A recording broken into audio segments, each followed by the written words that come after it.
This is Greg from Joyous, and you're watching Metal Nexus.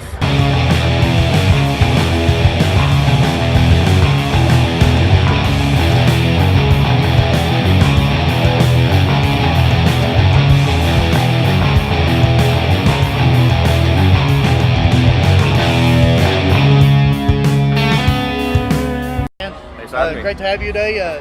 How was the energy of the crowd out there? Oh, incredible! Incredible. Chucking you out as a rock.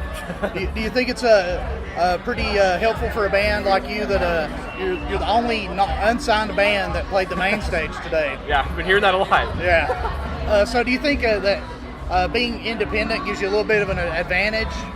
I mean, it depends on the kind of deal you sign with the label, I guess. But I mean, as far as just getting ourselves out there, I mean, what better way to start out through the country than these festivals? Do you think it's pretty huge for thousands of fans to be able to hear your music today? It probably hasn't heard you before. Oh yeah, it's just all in one day. Probably more people than ever have heard it. So yeah. Awesome. Did you see anybody in the crowd that was familiar with your music, maybe singing along or anything? Probably not, honestly. Well, I mean, we got added to these festivals pretty late, so yeah. it's just completely unknown. Yeah. Well, hopefully, I'm sure you'll see a bump in your social media. Yeah, absolutely. New fans checking you out and everything. Yeah. Now, like I said, people are still starting to realize the overproduction and fakeness of pop music. Do you agree with that? Do we agree with it? Yeah. No. So you have kind of a raw sound, I think. Yes. It's definitely not overproduced, and I think it has a true live feel to your That's music. what we're going for. Is that something you strived for in the production? Yeah, absolutely. No, there's a story about the band once getting the cops called on them during band practice. So can you tell us about that? Oh, yeah. So that was Halloween night, and of course, since we're lame, we were just practicing, not doing anything else. It wasn't too late. I mean, maybe like 10:30 or so, but we were just jamming. Next thing you know, the sheriff's here. He's like, "Hey guys, sorry, hate to break the jam. It sounded great, but I mean, we got some complaints. We were playing the drummer's house, and he's kind of on top of a canyon, so that shit just goes out everywhere. It's super loud. So they got a couple complaints, but he was like, I really like what you guys are playing, so I hate to break it up. Well, at least he liked it, At least I was like, all right. At least you got a compliment. Wasn't too mad about it. It's like one of those things. My friends always that have a bunch of speakers and stuff. If they got a noise violation and a citation, they would frame it. So that would be one of those things you definitely would frame and put up if you had a citation out of it. It's like too loud. So the riff in Turning Blue took you 6 months to perfect. How did you know when you finally got it the way you wanted it? The way we knew we got it is when we just stopped trying too hard to we gotta come up with some super cool thing. We're just play something simple, just feel it out. And it was just that exact time we were jamming it, and it just as soon as we finished, we knew that was it. That's how the song was going to be. Do you think it's pretty important to strive for perfection, or what in your mind is perfection to a certain riff or lyric? Or I don't think there should be perfection in rock. I think it's supposed to be flawed. I think that's part of the rawness and the vulnerability of it. It's not supposed to be perfect. Yeah, and I agree with that. That goes back to stuff being overproduced too. Exactly. Yeah. I think it takes away from the character or passion of the music. Exactly. We don't want everything to be all polished and perfect. Yeah. So you played Sonic Boom yesterday. Yes. In Wisconsin, right? And you hear it louder and live today, and still have Rock Allegiance and Aftershock left to play this year. That's right. How important is it for a band to get in front of thousands of people and playing all these different festivals, different areas? Very crucial, especially for someone like us who's been playing mostly Sunset Strip in LA. Yeah. Quite a bit of a change. So speaking of Sunset Strip, how is the music scene there right now? I mean, it's pretty always vibrant, right? Yeah, I mean, there's a lot of various rock bands playing, whether it's the Whiskey. We just played the Roxy recently, Viper Room, all those places. So. Yeah. So the Viper Room's pretty legendary. Yeah. How does it make you feel to play legendary venues like that probably some of your heroes in music has played? It's amazing. It's incredible. I mean, I remember the first time, I think it was actually Badflower. They had us open for them, and met up with them somehow, and that was our first experience at Viper Room. First real venue we played, and it was just an amazing experience. Yeah, definitely. I know the Whiskey. I've actually attended a show there once.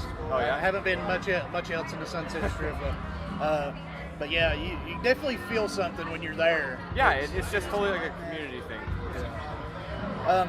Now, the band stated that you have a mojo. What is your mojo, and what makes the band unique? Our mojo. I wasn't told about that. Well, what do you feel is the special characteristics that your band has? I think the special characteristic is we're not trying to reinvent something that's already been there. We already know rock has been done.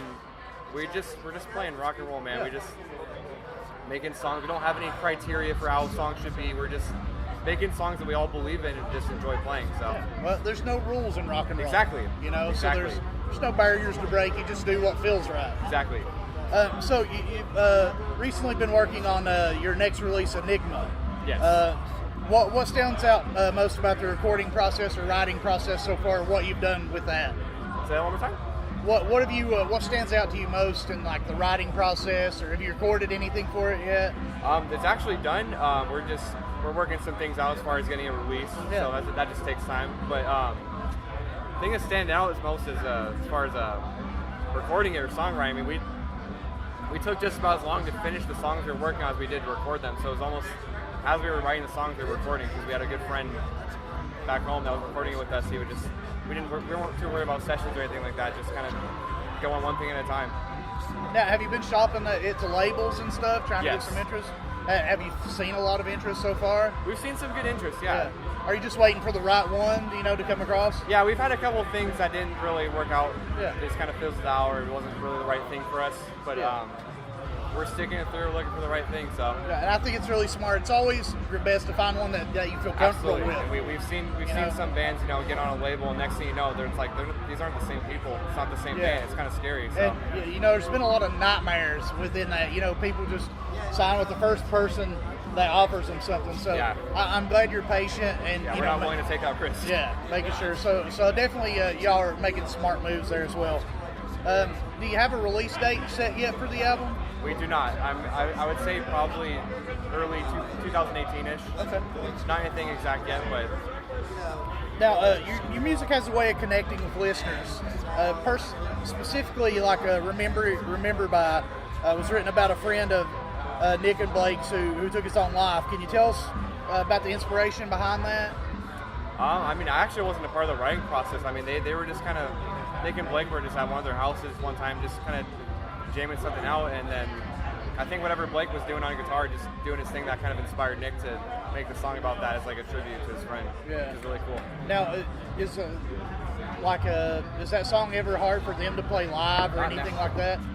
What's that? Is that song ever hard for them to play live or anything like that? Oh, not at all. We haven't really played it at any Yeah. shows recently, but as far as just the two of them playing, it's been great every time. So. Now, what does the rest of the year hold for y'all? After you get done with these festival dates, what's up next?